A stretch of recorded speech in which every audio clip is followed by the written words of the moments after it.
Ismene, dear sister, you would have thought that we've suffered enough from our curse on our father Oedipus. I can't imagine any grief you and I have gone through. And now, have you heard on the new decree on our uncle King Creon? I have heard nothing.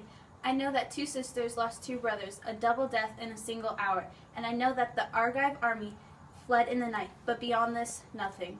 I thought so, and that is why I wanted you to come out here with me. This is something we must do. Why do you speak so strangely?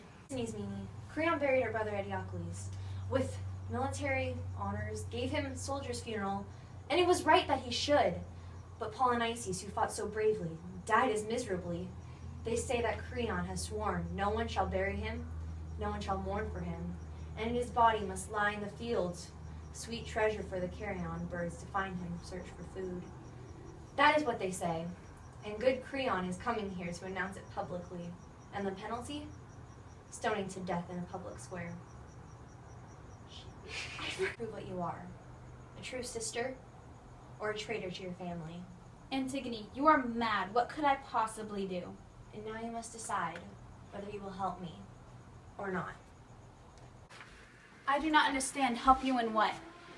Ismene, I'm going to bury him. Bury him. You have just said the new law forbids it. He was my brother, and he was your brother too. But think of the danger. Think what Creon will do. Creon is not strong enough to stand in front of me. Sister, Oedipus died. Everyone hating him for his own search brought to light, his eyes ripped out by his own hand. And Jocasta died, his mother and wife at once, our mother. She twisted the cords that strangled her life, and our 2 brothers died, each killed by the other's swords, and we are left. But oh, Antigone, think how much more terrible than these our own deaths would be if we should go against Creon and do what he has forbidden. We are only women. We cannot fight with men, Antigone.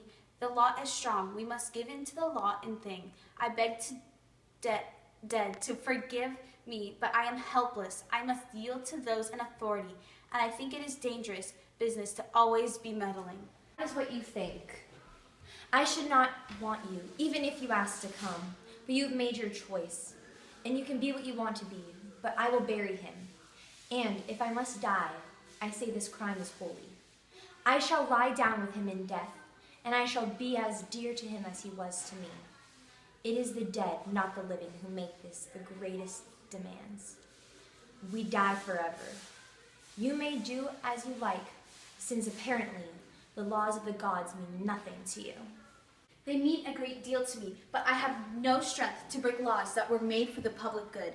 That must be an excuse, I suppose. But as for me, I will bury the brother I love. Antigone, I am so afraid for you.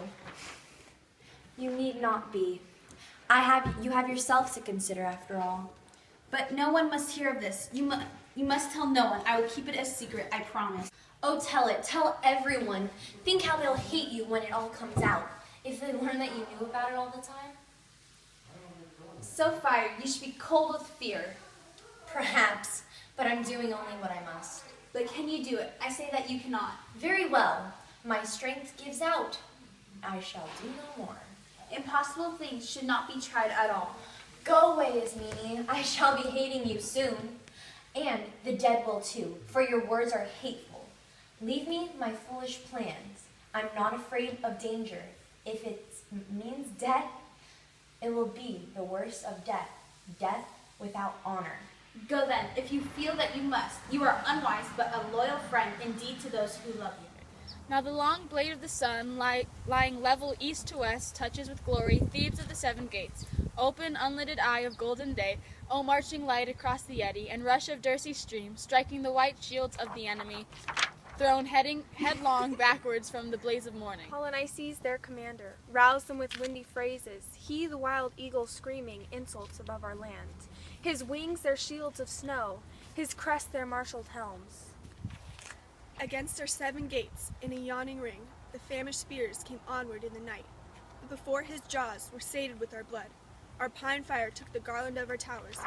He was thrown back, and he turned, great Thebes, no tender victim for his noisy power. He rose like a dragon behind, shouting war. For God hates utterly the bray of the bragging tongues, and when he beheld their smiling, their swagger of golden helms, The frown of his thunder blasted their first man from our walls. We heard his shout of triumph, high in the air turned to a scream. Far out in a flaming arc he fell with his windy torch, and the earth struck him. Another storming in fury, no less than his, found shock of death in the dusty joy of battle. 7 captains at 7 gates yielded their clashing arms to the god that bends the war and breaks it. These two, but only, brothers in blood, face to face in a matchless rage, mirroring each other's death, clashed in long combat. But now in the beautiful morning of victory, let thieves of the many chariots sing for joy. With hearts for dancing, we'll take leave of war. Our temples shall be sweet with hymns of praise, And the long night shall echo with our chorus.